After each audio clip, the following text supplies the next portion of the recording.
Thank you for joining and welcome to this week's episode of It's My Turn Now, where once again you get an opportunity to just express what's on your mind as we talk about various topics of interest. On last week, we talked about suicide, and we got a lot of feedback on that. A number of people called me, interacted with me even after the program, which I'm always excited to kind of generate discussions on things that we normally don't talk about or issues and topics that should be discussed that we should be aware of. So it's my goal, my desire to help you to become aware of just different things that are happening out there, just that we should know about.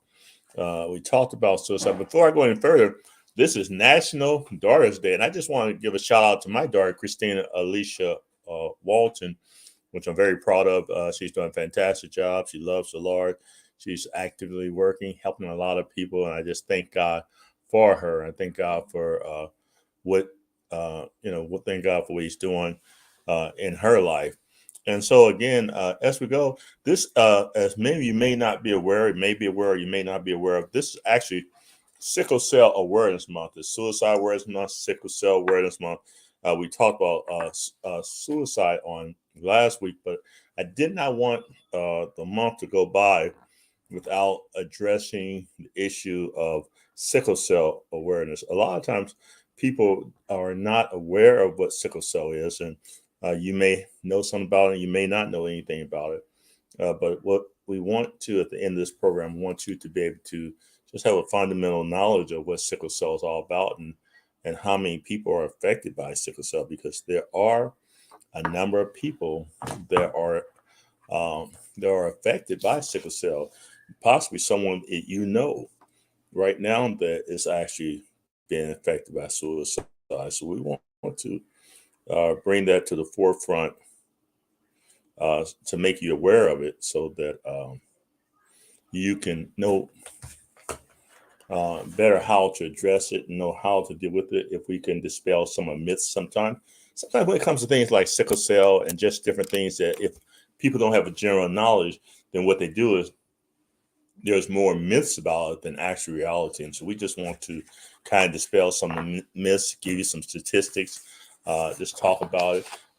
As usual, if you would like to come on live, there's a link right above this on my Facebook page. You can click the link, you can come on live, and we can see you, and you can share your thoughts and your comments and just express with us how we feel. Now, we did this on last year, and we had different views when we're dealing with the sickle cell, different ideals and different people thought, and there were a little controversial because sickle cell is not anything to play with, but there are some people who talk about natural herbs, and so I really have not been able to really research that and tell you what it works. So I always try to deal with facts and what I know. So if I don't know about it, we'll try to get some information on it. But you can share with us what you do know about sickle cell.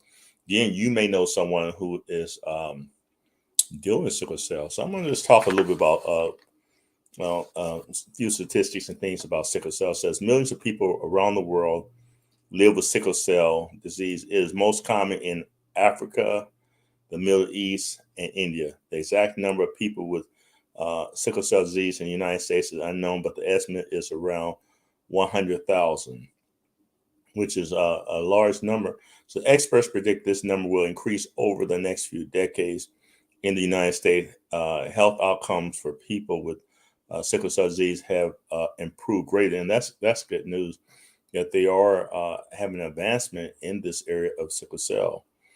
However, complications from sickle cell disease limit opportunities and worsen quality of life for many people. Expanding access to care and reducing treatment costs can improve the lives of people. So I think maybe someone needs to advocate for medical advancements with sickle cell. I've known a few people, even had a cousin who died. Oh, that's been a number of years ago. He died from sickle cell. But at that time, I wasn't aware of.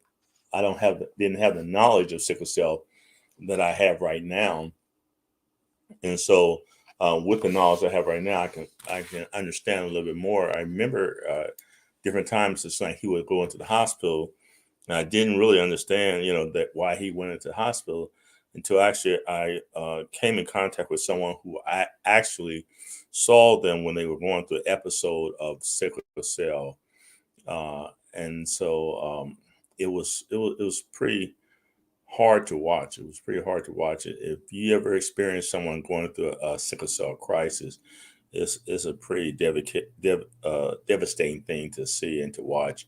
It's very painful, and so and that's why I want to educate you on this right here. Um, uh, Again, the sickle cell disease around the world says there is no reliable estimate of global sickle cell disease cases. However, about 300,000 babies are born every year with sickle cell anemia. Most of these cases occur in Nigeria, the Democratic Republic of Congo, India. Experts predict this number will pass 400,000 by 2050. This is because low income and middle income countries are showing reduced infantility mortality through the better sickle cell disease diagnosis and treatment. So I guess they're saying that as we focus on the disease, as you become more aware of it, then we can address that. We can address sickle cell. We can. I would like to see my prayer says sometime that it's totally eradicated because it affects so many people, and the way it affects people. Uh, I've seen people go through the crisis, and I'm telling you, it's something that's really hard to just watch, and it's hard for me to watch. I can imagine the pain, and I've seen people who are going through it are in excruciating pain to the point where they're screaming and hollering, and many times we need to make people aware because a lot of hospitals are not able to address it. Many times the sickle cell patient has to be their own advocate because there's just not enough information out there. If you're on here and you are a sickle cell patient, please feel free to leave a message in the inbox, type a comment, let us know that you're on here, because those who have experienced it are more likely to have the information. I remember a young lady that went to my church, and I hope that she's watching. I did tag her. Uh, she shared with me one time how she was in the hospital and she tried to tell the doctor what she needed. Now, many times we have to realize doctors are very knowledgeable. Doctors also many times be very arrogant. They feel like they know better than you, the patient. In many cases, doctors do have that knowledge, but many times you know what's best for you. And she tried to tell them what she needed, and they refused to listen to her. Things got worse. Things got worse till finally they listened. Someone listened to her, and they were able to give her the comfort that she needed. And so, can you imagine that you're in pain and you're trying to tell a doctor or a nurse, "Hey, I know my body. I know what I need. I know what I need to help this pain." Because sometimes people can go through those crises for hours and sometimes for days. Let's see. Rebecca Graham, praise the Lord, good evening, blessings, and much love, everybody. Thank you, Rebecca, for joining. It's my turn now. So, sickle cell is very serious. It's something that we don't want to take for granted, and we need to be aware of it. Um, Also, you may not be a full blown sickle cell uh, patient, but you can have the sickle cell trait. And so, not many people are aware of that. I wasn't aware of it until I met someone who has sickle cell. You can have a trait and not have not have the episodes and not experience any sickle cell crisis or anything like that. However, and I think this is important to note, if you have the trait and you marry someone or have a child by someone who also has a trait, there's a good possibility that your child will have sickle cell anemia and will have the disease. So, when you're thinking about getting married, these are some of the things that you want to consider. That's why many times many doctors encourage people to get blood tests for certain things, so you know your genetic compatibility to another person. Because again, if you have the trait and you marry someone, have a child with someone who has a trait, there's a high probability that your child will have sickle cell. But I want you to as we share the information with you, I don't want you to just take the information that's on here. I want you, after the program, I want you to take the time to go look up, find out what information you can find on sickle cell, especially if you know someone. If you know someone, take the time to ask them, tell me about it, educate me, inform me about sickle cell. And so it says, again, experts predict the number to be 400,000 by the year of 250. About 100,000 Americans have sickle cell disease. About 1 in every 13 blacks have the sickle cell trait. That's 1 in every 13 blacks have sickle cell. So you may have the trait and not even know it. So sometimes it's good for you to just, to test yourself and see what you have. You may have the trait and you may have no idea that you have the trait. And so it's good for you to find out. It says 1 in every 13. So it's a good possibility. There's someone who's watching this program tonight or someone who will be watching later on has that trait. About 1 in every 365 blacks have sickle cell disease. So when you go to your church service, if you belong to a large church, most likely there's someone in that church has sickle cell. I remember I had a friend of mine who, very nice gentleman, he owned a McDonald's, and I did not know that he had sickle cell until one day we were talking, and he began to share with me, and eventually he passed from it. But he was a very nice guy. Uh, you don't always know what people are battling with and what people are struggling with. It was devastating to me to hear him when he had gotten sick and to eventually hear that he had passed from the disease. And so it can be very can be a deadly disease. But there are those who are able to live and thrive with it. And that's by the grace of God, because I believe that whatever you have, God's grace is sufficient to help you to overcome it. I've known some individuals, especially young ladies, who have had sickle cell disease, and they've told them you can't have any children. Shouldn't have one. I've seen them have 1, 2, 3, 4, 5 children. That's nothing but the grace of God. That's a miracle working power of God. So, because you have sickle cell, it doesn't mean you're doomed. Uh, God can do anything, and we say that, and we have to believe God can do anything. And there's help for us. There's things that we can do to address sickle cell. It says health outcomes for people with sickle cell disease in the United States have improved because of better diagnosis and treatment. For example, in the 1970s, life expectancy was less than 20 years old. Can you imagine that?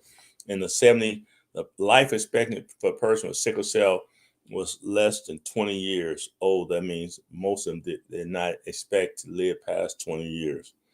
Now, most people live past 50 years old.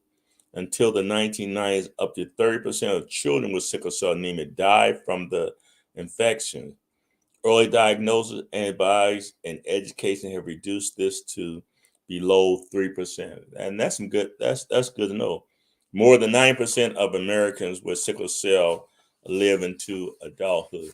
And so what I'm saying, the numbers are getting better. The trends are getting better, and that's good to know, because like I said, I've known about for 34 years, and I've seen people who are living longer. The quality of life is so much better as a result of the fact that with modern science and being aware of, you have to be aware of is one of the things I found out was people with sickle cell. One of the most challenging times is the fall and the winter when it gets cold. There's something about the cold that affects the blood, and many people in sickle cell they go into crisis mode during the fall and winter months, and so those are things that a person needs to know. I'm going to talk about race and ethnicity.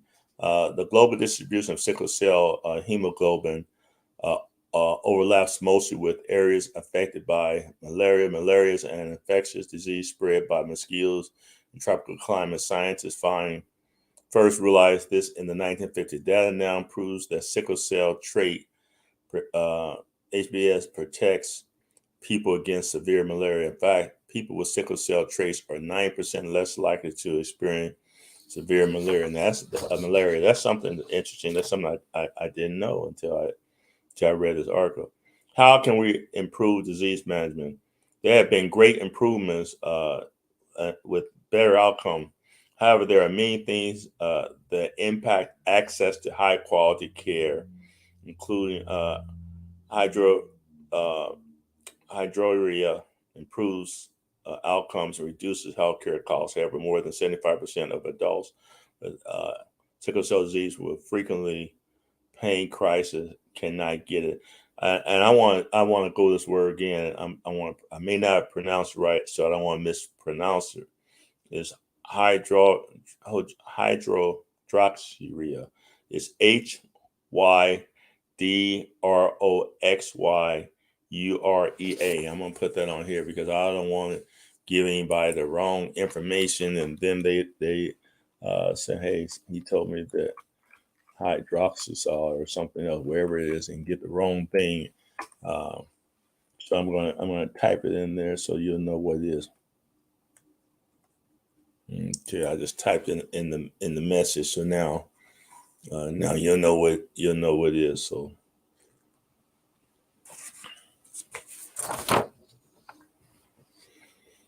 okay, follow-up care after diagnosis in newborns is not performed for about 30% of people. So that means that we need to, if you know that you are a sickle cell carrier, you have that trait, then you need to be hyper vigilant about uh, assessing your children. If you have a child, assessing a child and focus on it right away. Don't wait to the last minute. We have to take care of ourselves. One of the things that I just recently I saw a special on TV just a couple of weeks ago. It was on the news. They were talking about how there is a great need for blood. There's a need for blood because a lot of times people who are suffering from sickle cell disease, at times they have to have blood transfusion. And they're saying that in the African American community, there's a great need for blood. And so I'm encouraging you, if you're not a blood donor, to consider blood donor, to become a blood donor. I think for some reason we are kind of reluctant in the African community to, and I hate to say it, to donate blood, different things. Sometimes it may be some stories we heard about a fear of what people are doing with blood, but you just never know when you may need a blood transfusion. So I think it's good if you're able to just consider donating your blood because someone in your family may have a need to have a blood transfusion. So that's something that we need to talk about. I think years ago in the church we used to talk about, and if someone's on here and they know about it, they were concerned about blood. I know if, and I might be wrong, and I'll say it, I'm not sure. I think it was maybe in Jehovah's Witnesses, some of them are their views on blood and transferring blood is a little bit different. So I'm not sure. So I'm just saying I'm not sure. I'm thinking. So if someone's on here and they know, please correct me because I don't want to get any false information. But I do realize there's some people. A lot of times people that are just leery about giving their blood. But if you're willing to give your blood, you don't know whose life you may save. The life you may save, maybe your own family member, maybe someone close to you. So just consider the importance of donating blood. Blood is so important because people all the time, you never know, someone's an accident, your family member, uh, and it's something that's really easy to do. It doesn't take a long time. So I would consider someone, maybe if you have a church, maybe a church can consider having a blood drive. I mean, sometimes we have to initiate things when we see things that need to be done. We have to be the one to initiate them to make sure that they get done. So that lives can be saved and lives can be changed as a result of it. So, genetics and inheritance. Sickle cell disease is caused by a mutation in the HBB gene, which encodes a part of hemoglobin, the protein in red blood cells that carries oxygen. Individuals with one abnormal gene, sickle cell trait, usually have no symptoms but can pass the gene on to their children. Now, again, you don't even have to have any symptoms. You can pass it on, and that's why you have to get yourself checked because you may not have any symptoms, but you're a carrier of the sickle cell trait, and you unknowingly can pass that trait on. So I think it's important that we, get yourself checked out for that, especially if you're going to do any type of screening or anything like that. Especially young people need to do that. I just think it's important. As a therapist, when I'm counseling people, that's one of the things pretty much counseling. I encourage people to get your blood tests, a number of things. I think uh, you want to prepare for the unexpected. So when you're doing that, you're allowing yourself to prepare for the unexpected. If both parents have the trait, their child has a 25% chance of inheriting two abnormal genes and developing sickle cell disease. So it's basically you have two abnormal genes which will create it. That's something. Of all the genes that we have in our body, it's just two abnormal genes can create a person or cause a person to become a full-blown sickle cell disease. And here's some of the symptoms, and just in case you don't know, like I said, there are a lot of people that are not aware of what they've heard of, but they're not that much aware of it. But some of the symptoms is the production of abnormal hemoglobin, leading to the characteristic of sickle-shaped red blood cells. I'll say it again: it's sickle-shaped red blood cells. Sickles and that's where you get the name from, sickle cell, because it's cyclical. Sickle cells are rigid and can block blood vessels, causing pain, anemia, and other complications. Now, uh, I don't know if you can imagine what it's like if for your blood to try to go through the cells and pain. I remember some years ago, this is probably about 40 years ago. I don't know. I believe God delivered me from it, but I used to have this thing where the blood would just pound through my veins, and I would be in excruciating pain. That if you took a feather and touched my arm, I would be in traumatic pain. And I prayed and I prayed, and God delivered me. But I dealt with that for about a year and a half or 2 years, and it was. I mean, if this is anything what a person's going through when they deal with sickle cell, it's something that you do not want to have to experience. And so, what we can do is make people aware of it, and the more people become aware of it, the more we can address the need for even better improvements for a sickle cell, that we can even reduce the rate of deaths and things from that. We need to be aware of these things, and we do have the power to make changes, but we can't make a change if we don't make ourselves aware of it. So we just have to make ourselves aware of it. Symptoms can vary widely from mild to severe and may include pain, crisis, fatigue, jaundice, and organ damage. So this is very serious. Now, when we talk about treatment, there are a number of different types of treatment um, that's regarding this. Uh, Different types of treatment that can be done. Managing the disease involves a combination of medication, blood transfusion, and lifestyle changes. Uh, Hydrurea is a drug commonly used to increase fetal hemoglobin production, which can reduce sickling of the blood. That's the shaping of the blood. Blood transfusions can help improve oxygen level and reduce the complications. So again, it's important that blood transfusion is a big part of what a person with sickle cell has to go through, especially when they're in a crisis.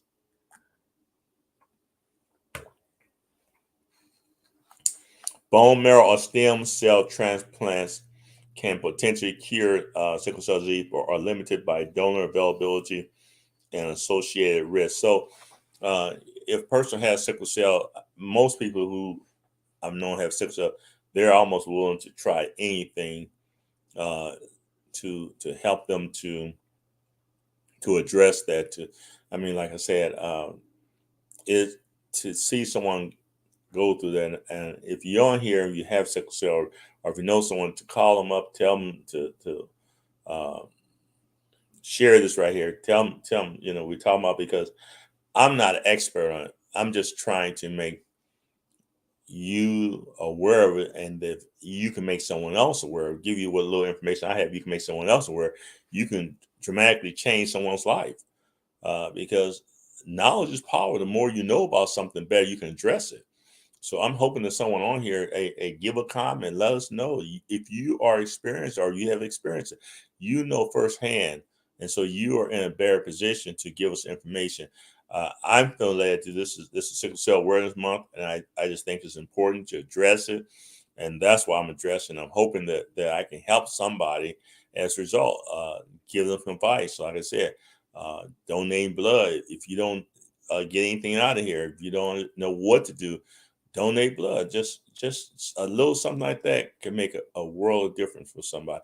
Again, I was watching a young lady who was she had sickle cell, and she was talking about how hard it was for her to get blood, and which is really can change that person's um, change them for the better, or help them to be able to address it and be able to get over it sooner because of the transfusion. So encourage yourself, encourage your friends to donate that blood, donate blood to the local blood bank. And it makes a world of difference in your body.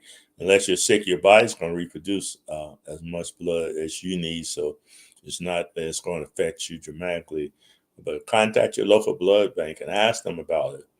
I was talking to someone out of state just here recently, and they were saying that they are excited anytime. And because I called around, talked to different people about sickle, they said they said they were excited. They said they would like to see churches get involved in. The churches get involved with a lot of things. Encourage a church to have a blood drive, try to make a difference. And so, as a stream measure, bone marrow or stem cells transplantation can potentially cure it, but are limited by donor availability and associated risk. So there's risks that are involved with that, as well as a lack of donors. But it is, an option. So I just thought I'd put that out here as an option. Psychosocial impact: living with sickle cell can be challenging both physically and emotionally. Think about that. A person who has sickle cell, it can be emotional. It can affect your relationships. Um, Patients may experience stigmatization, discrimination, and mental health issues due to chronic nature of the disease and its complication.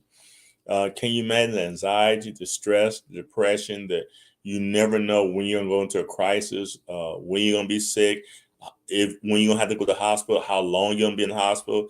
It can affect your employment because sometimes people, you work on a job and you have to take off because you're in a crisis.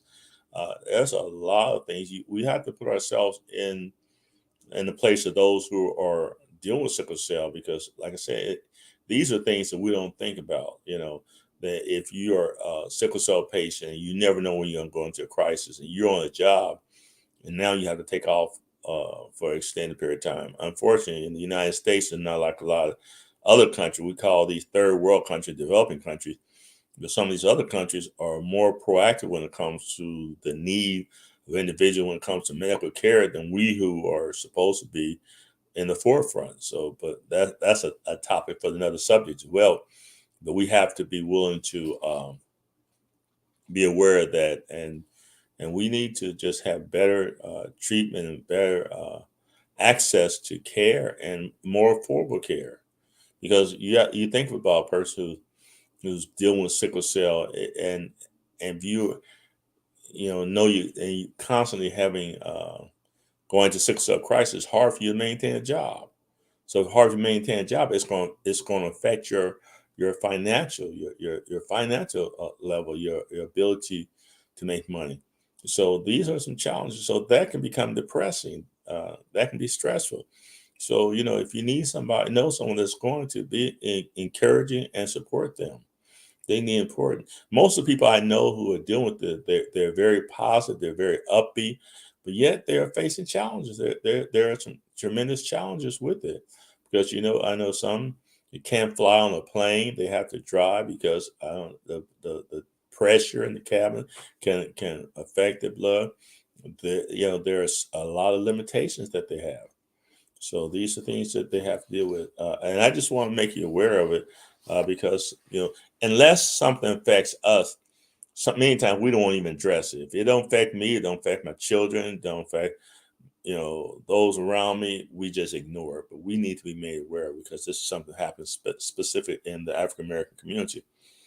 Support groups and counseling can be crucial in helping individuals and families cope. And notice I said cope because it is something that requires coping, that we have to learn how to just cope with. It's not an easy thing for the person to deal with. It is, and they have to find ways of coping. It's something that happens that you are not in control of. You're born with it. It's not something that you did wrong, but you're just born with it. Now you have to live with it, and it's easy because people are not always understanding what's wrong with him, what's wrong with her. They're in the hospital. Then sometimes people cannot take you serious when you're saying, "Hey, I'm about to have a crisis," or something happened. They don't always take you serious. They think that maybe nobody wants to be in pain. No one wants to be in pain. So if you know someone that's going or dealing with sickle cell, I'm telling you, no one wants to be in pain. If they say they're in pain, most likely they're going through it. And most people I know who have sickle cell, they don't even want to tell you, or they won't complain until it gets to the almost unbearable. So if you know someone that's dealing with sickle cell, you need to just be patient, be understanding, and be as supportive as you can of that person. Remember, it can affect you psychological. I've known people. It could create anger. Why me? Depression. Why me? Why am I going through this? And it's not like you have a one time. I've known people who have multiple crises in a year's time. Can you imagine that? And can you imagine, because your crisis it severely limits you, it limits where you can travel, it limits how you can travel, it affects you during winter months when the weather's are cold. Uh, these are all some of the things that people with sickle cell have to deal with. And not only that, it affects your family. It affects, no one wants to see their loved one going through a crisis. Like I said, until I actually saw someone go through a crisis, until I saw them go through crisis, I had no idea. But once I saw an individual go through a crisis, it completely changed my view, and I was very empathetic to them, and I still can remember that. So it can be difficult living with the sickle cell. It can be very difficult uh, psychologically. Not only the again, like I said, not only the physical pain, and like I said, it's excruciating pain. It's a psychological aspect of it. You're in pain and you're struggling, you're hurting mentally, and no one seems to understand. And that's why it's important for us to get the word out, because everybody doesn't understand. If you tell someone that, hey, I'm dealing with sickle cell, people don't know what it is. So we need to let people know. We need to let people know that sickle cell is real, it's painful, and I don't know about if they have a cure for it yet. They're working on a cure, but ways of mitigating the types of crisis. There's things that you can do. Some individuals have gotten to a point where they can kind of identify when they're about to go through a crisis, and then they're able to make some adjustments. But some people, the crisis just hits them, boom. All of a sudden they're in pain. Next thing you know, they're in the hospital. Now for one day, 2, 3 days, sometimes weeks. I've heard some people stay in the hospital for months, trying to regulate the sickle cell, the blood, and trying to. Plus, too, I've seen people who are saved who have dealt with the people who are not saved. When you're saved, you can deal with. Well, it's difficult where you're saved or not. That's the fact. Because you're saved don't mean that it's going to be that easy to do. But I've seen people who are not saved because of the drugs. Now, one of the challenges that we have too is in the African American community, and it's a fact, they are very reluctant to give African Americans. I've talked to doctors, and they've told me that very reluctant of the type of narcotics that they give African American patients. Now, the problem is that they're saying that they feel for some reason most African Americans uh, can easily become addicted to certain things. So what the patient needs, the comfort, they may not give it to them because they are making a biased decision, saying because you're an African American, I'm concerned that you are going to get addicted. Now, and that could be a concern, but if a person is in enough pain, we want to mitigate that pain. The doctor should be able to mitigate that pain. I remember I was sick one time. I was in a lot of pain, and the doctor told me, he said, "Listen," he said, "I've only given this drug to one other person ever." He said, "But something about you, I believe that you can handle it." And he told me, he said, "We do not give heavy narcotics to African Americans because likelihood of them getting addicted." Now, I don't know if there's studies or statistics on that. Maybe that's another subject we have to talk about. I don't know, but when you're in pain, you're in pain. I question it that by and large that there's a greater amount of people getting addicted to it. I don't know, uh, but what he gave me, it took care of the pain. I had no problem because I try not to take medicine unless I have to. There's nothing wrong with taking medicine, you have to.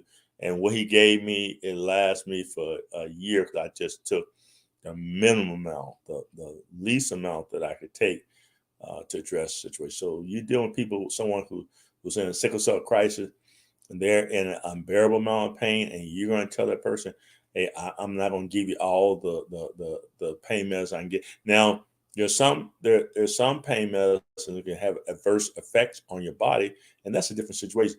But just to say, "I'm not going to give you the medication that you need because of fear you're going to get addicted," then can you imagine if someone's in pain, all they want to do is relieve the comfort.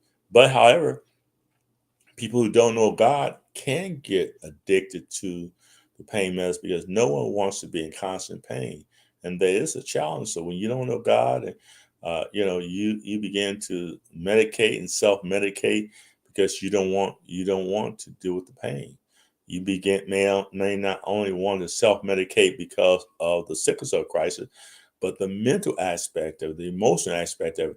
I'm going to self medicate because I'm just depressed. I don't know why God allowed this to happen to me. And so these are things that we need to consider and think about when we're doing people who are doing that. The patient may experience stigmatization, discrimination, mental health issues due to the chronic nature of the disease and its complication. Support groups and counseling can be crucial in helping individuals and families cope. So I think it's important that you know encourage someone to go to a support group, talk to someone, just like anything else. Talk to someone about this right here. Talk to someone who you know that may be maybe dealing with this right here. Research advanced there's ongoing research into gene therapy and other innovative treatments for sickle cell. Advancements in understanding the genetic and molecular basis of the disease are leading to more targeted therapies. Public health initiatives and awareness campaigns aim to improve early detection and management. Like I said earlier, we want to deal with early detection, so that you'll know what you're into.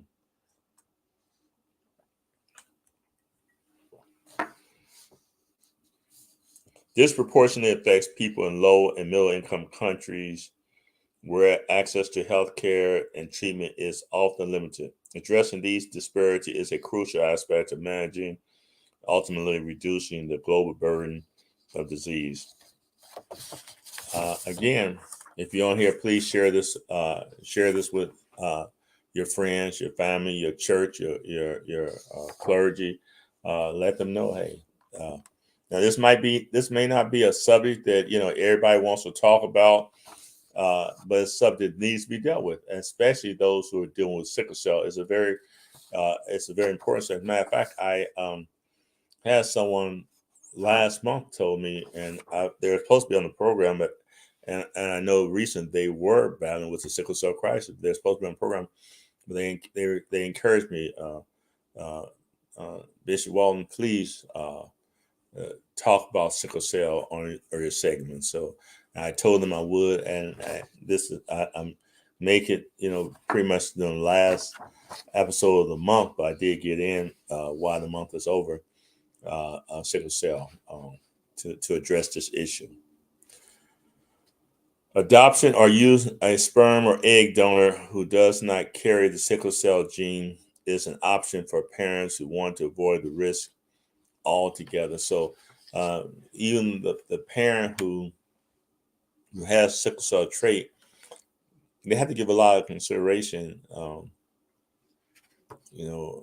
When they are considering having a child, am I willing to have a child that's going to have sickle cell? And that's something you have to think about.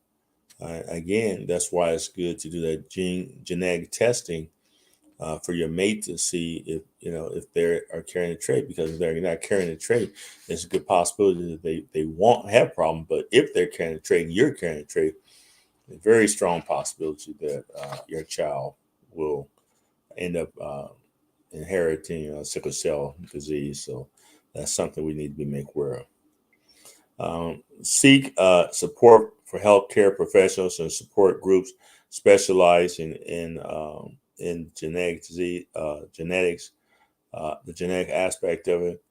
Educate yourself about disease as management and the potential risks. And I'm encouraging you, those who are listening, educate yourself about it. Talk to others. Find out. Get some literature about it, because there may be some others in your circle that are not aware of it, and you give them a chance to get a better understanding, so they can uh, make a wise, educated response to when they're dealing with sickle cell. If you belong to a population with a high prevalence of hemoglobin pathocies, uh, then your healthcare provider may recommend routine screening before pregnancy. That's something. Explore potential genetic therapies. While not a preventative method yet, ongoing research into genetic therapies, including gene editing technique. Now, this is where it kind of gets pretty serious, because we in the church, they're talking about genetic editing, change your genes and your molecular structure. Now, I know that there's some folks out there said, I ain't gonna let them mess with my genes and my genetic structure. There's some people probably feel that's not even spiritual, and that's a mark of the beast. You know how we used to say it's a mark of the beast. It's nothing but the devil, things like that. But when you are going through some type of crisis, when you're dealing with a lot of things like this right here, it just have to be aware. You want to grab for straws. You want to get relief. You want to be as educated as you possibly can. Um, you want to do whatever you can to ease your pain, your suffering, to limit the amount of crisis that you're going through. So I wanted to talk about this, right. If you're on here, let me know if you're on here. I know there's not a lot of people on, but give me a response and let me know that you're on here. I have a lot of times people on a weekly basis. I don't see them on here. They say, I saw your program, I enjoy. So I said, let me know that you're on here. Let me know. You can just say I'm on here. You can say amen. You can say something. Just let us know that you're on here. And if you think you got something out of this program, I don't know. Do you think this? Do you think it's worthwhile? I'm sure it's worthwhile, but I just wonder if you think, because if it can change the mind of one person, this program can change the mind of one person and educate one person, is well worth, because that one person can educate somebody else, then it's well worth it. So this is not one of those topics that everybody wants to jump in or chime in on, but it is a very, very important, very, very important topic. So that's why I feel like it's something that needs to be addressed. So again, let me know what your thoughts are. Um, if you seeing this afterwards, let me know. Even in the comment, even after the program goes off, feel free to give a response. I had a lot of times people would inbox me after a program to give a comment on, and that's okay. Just as long as you are you show an interest, and if it's something that affects you, let us know. Hey, this is something something I need to hear. This is something that is affecting me. So again, if you're on here, give us a like. Let us know. Let us know that you are Let us know that you're watching this right here. Let us know that you're getting something out of it, because now I'm just not realizing it's just going public. So let me see. Excuse me, everyone. I have a problem each week with this going public. Let me see. Pat Kelly. Praise the Lord, Bishop, brother. Sorry, couldn't make it. My mother's baby sister Erwin was rushed to hospital. I'm sorry to hear that. I looked for you. We had very good meetings. It was very nice, and they talked about doing it again. So hopefully you can make it next time. See, Pat says, "Praise the Lord, Lady Walton. Blessed to you and your husband." Okay. You're right. Jehovah's Witnesses don't accept blood transfusion at all, Bishop. Thank you. Okay. My friend Valerie lost both of her grown son and daughter with sickle cell. They were in unbearable pain and constantly on painkillers. And that's sad, like I said. So Sister Pat, you saying, so what it's like. Uh, Prayer in Jesus' mighty name for your aunt. Thank you, Sister Walton. Robin Poole, greetings and praise the Lord. I am here. All right, God bless Sister Poole. You said I'm here. I don't know if you said I'm here. You back in the country or not? Well, I guess Alaska's part yes, but saw where you had the on vacation in Alaska.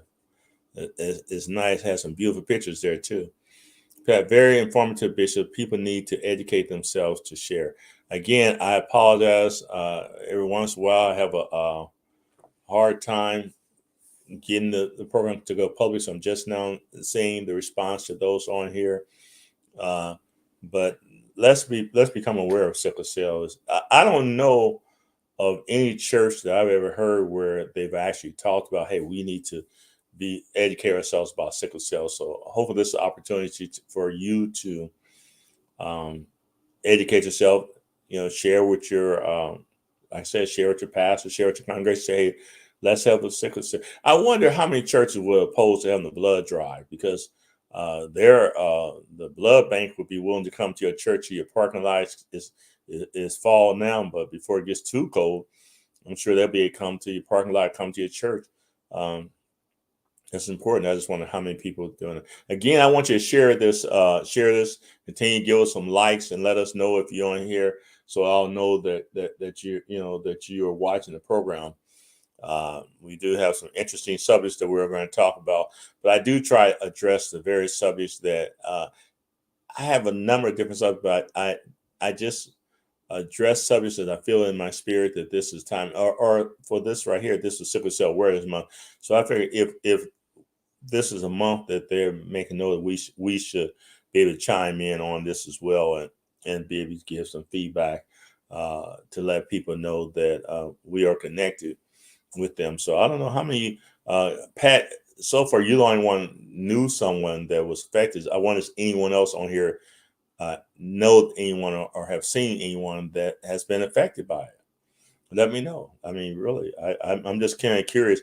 The who is there someone here that has never met anyone or doesn't know anyone who has a trait or who has been affected by it, or maybe you may have the trait. Do you know? Do you know whether or not you have the trait? I mean, there may be somebody watching the show may not even know that they have the trait. And you have to ask me. And I'm trying to as I think of that question, I know that I've had blood tests, but I'm pretty certain I don't have the trait, because I've had blood tests just to test my blood for just about everything at one point or another. And I think it's some years ago I did considering having my blood test for sickle cell. But again, I do think you may want to consider doing a blood drive. See what you can do to make a difference. We just have to, there are some things that we can do that can impact somebody's life. On, and I can't overemphasize the importance of reaching out to someone and letting them know.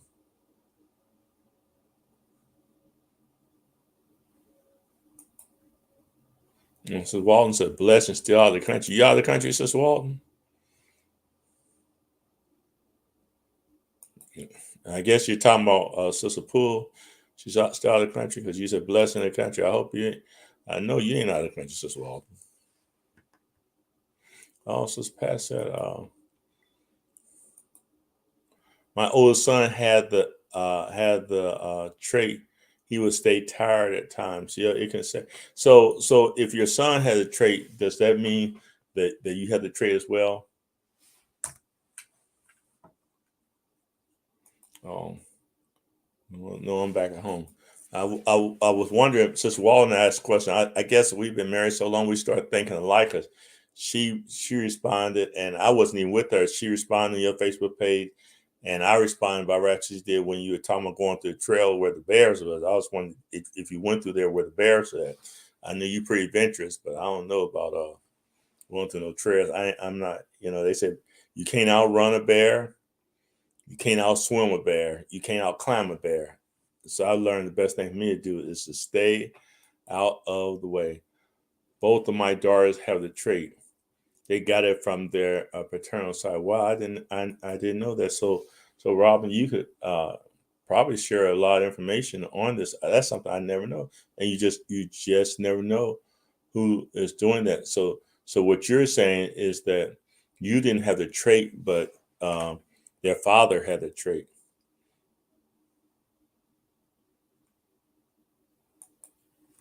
So yeah, so one person it could be on one side or the other. So now I think if I'm not mistaken, you guys can educate me.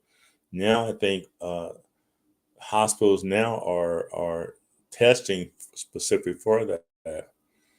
Uh, so with the trait, and if this person you'll have they had any difficulties, Sister Robin, with it just by because you can have the trait and not experience any of the symptoms or anything like that.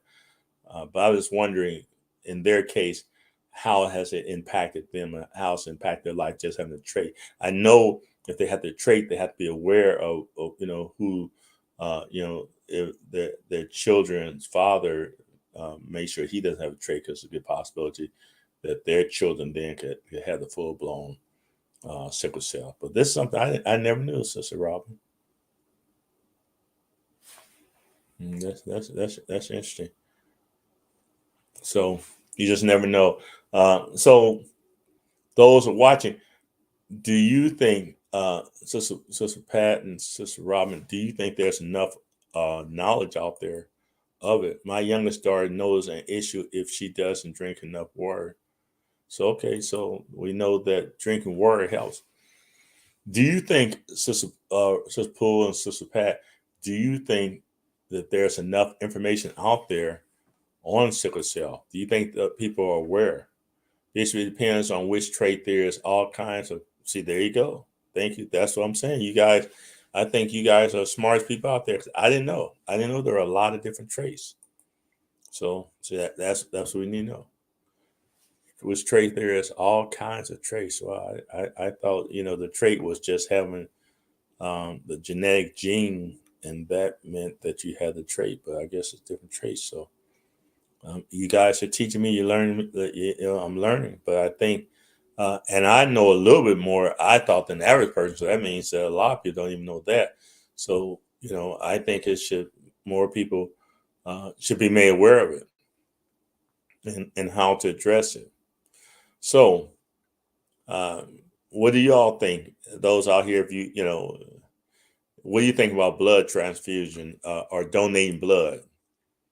Those on here, what do you think about donating blood? Do you think it's okay for saints to donate blood? Or would you donate blood? Most people don't think about donating blood until it's somebody in their family. When somebody in the immediate family, they call around, what's your blood type? I wonder how many people on here even know your blood type? That's something else. That's something that you need to know. I went to a nutritionist one time and they were talking about how uh, certain blood types can eat should only eat certain type of foods because depending on your blood type, it depends on how the food is going to affect you. And that was from a nutritional class. That's something I wasn't aware of. But I wanted to say about here, if you don't have to say anything, maybe I don't want to say anything. Would you consider donating blood if you had to donate blood? Or do you think there's something wrong with donating blood? These are things that we should discuss. There's a trait that is very close to. Goodness. There's a trait that is very close to sickle cell and what will affect the bias if you have sickle cell. Well, thank you for sharing that with us. How would you know the difference then? That's a good question. I'm asking you, Pat. How would you know the difference? Robin, I used to donate when I could. My hemoglobin often wouldn't be high enough unless I purposely took an iron supplement day before. See, there you go. That's important. I guess we have to make sure that we're taking iron supplements to keep our blood hemoglobin up to par. So I never really thought about. Uh, I tell you what, I unfortunately have had high blood pressure, experienced high blood pressure. I remember some years ago they told me that I couldn't take because of high blood pressure. I thought I couldn't donate blood, but I come found out. I talked to someone just recently because I'm considering donating blood. They said no, that's no problem at all. So it's good to know this information. It's good to know that you know drinking water is important. Making sure you have proper iron. I think it's important for Black people to donate. There you go, Sister Robin. See, Sister Robin is one of those. She's been in a way a long time, and she's seen the conservative side and the more advanced side, where we have a little more freedom and knowledge to realize the importance of addressing these issues. Because years back, we didn't address these issues. We stayed away from them, and if we didn't know, we just didn't do anything. But I think now we just have to address these issues, and more we address, the more knowledge we have, the better the body of Christ will be as a whole. Because when one person's sick, it affects the whole body. And so we want to eradicate this right here. We want to eradicate sickle cell. I know uh, now I've met a lot of people who I know a lot of people who are who have the sickle cell more so than what I used to. But now, and since I know them, I know them, I talk to them. Now that I know, I'm getting a little more information. I'm getting more information just by talking to you. So again, I want you to share this. If you can't share it, because it may be someone that needs to know this right here. So Pat said, I tried to donate, but donating plays a big role, Bishop. It also plays a role if you're weighed enough to donate. Now I'm not sure what you mean. I try to donate, but donating plays a big role, Bishop. It also plays a role if you weight is enough to donate. I'm not sure. You saying if your weight, the person's weight, you might want to explain to me, because this is something that I didn't know. So share with me. I want you. Maybe you can restate that so I'll know what you're saying. But it's like you're saying weight, and I found that interesting if that's the case. So I don't know what limitations there are. I thought the only limitation was that if possibly some blood disease or a drug addict or something like that. But in that, I didn't think there were any other limitations to donating blood. So you can let me know. I don't know. We have a few more minutes. We have about a couple more minutes, then we're gonna wrap it up for this this week's episode. But can you believe that next Monday is going to be? I think it's the next Monday is going to be the first of the month. 1st of October. We're gonna be talking about Christmas pretty soon. Then we'll be talking about New Year. I sound Enrico needed blood, but I didn't weigh enough. You didn't weigh enough to donate? Well, that's a problem. I won't have to worry about that problem. I didn't know that you didn't weigh enough to donate. That's interesting, Sis Pat. I didn't know that. You didn't weigh enough to donate. Wow. No, that won't be no barrier to me donating. So again, there's some subjects I want to talk about. If there's a subject that's near and dear to your heart, please feel free to share it, inbox me, and so I go through. I have different topics that people get, and I intend to cover every topic, but I try to just Be sensitive. Say, is this the best time to cover this topic? Is this the best time? So if you give me an idea and I don't cover the topic, don't think that I've forgotten you or I'm not interested. I'm certainly interested.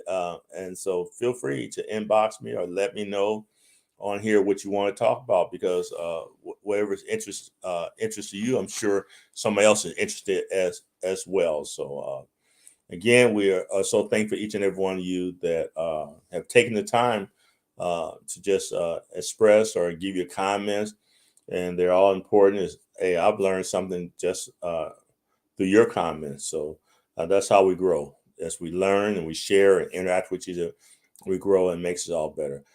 Again, we so glad for each and every one of you that are on here. Those who are watching didn't give a comment as well, so gave a comment. So, Rob, I'm glad you made it back safely. I hope I was on your list of folks to give souvenirs to, bring back, or I'm not sure if I was or not, but I'm pretty sure I'm not. But it's just a thought there. But yeah, it was a beautiful picture, and Lord's will, I'm thinking about going to Alaska next year myself. So that's that's one of my goals. So I'm still trying to get all 50 states. I've gone to about 5 different states this year, 3 or 4, maybe four, 3 or 4 different states this year, and I still may go to 1 or 2 more states before the year's out. And this is just a goal that I have. Life is good when you can set a goal like that, and God bless you that you can fulfill that, just for fun, just meeting people. It's a big world out there. Sometimes we limit ourselves. I think it's important that we expand our horizon, that we expand our view on life, our world view on life. Don't be afraid to grow. Don't be afraid to stretch yourself. Don't be afraid to learn. Don't be afraid to experience different things. You and Lady Walton should go. I would recommend earlier in the summer, like July to August. Okay. Wonder how was it cold when you were there? Because I can't take the cold. I was telling someone, a friend of mine wants me to come, and he invited me to come in March, but I heard it was cold. Usually, when it gets below 70, 73 degrees, that's when it gets a little bit chilly for me, because I can't take the cold. Let me just tell you, I've never been having the cold.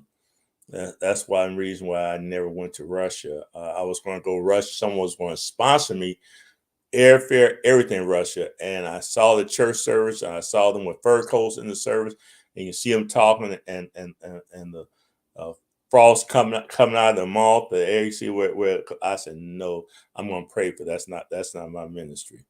So yeah. So but I do intend to go.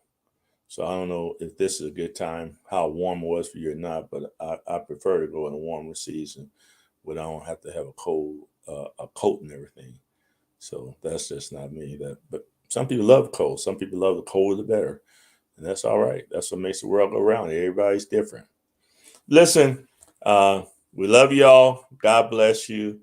Um, and Lord will Mason's Wall and I both can make it next year. Amen. By the grace of God, like I said, we'll take your advice and go. You said go like July or August when it's warm. Okay, we'll keep that in mind. All right, thank you all for joining. It's my turn now. Don't forget to share this, share, and if you like this topic, if you like the discussion, let us know. Say, hey, I enjoy this topic, and let us know. If something you want to hear more about it, let us know. All right, listen. God bless you. Thanks again for joining us for this episode of It's My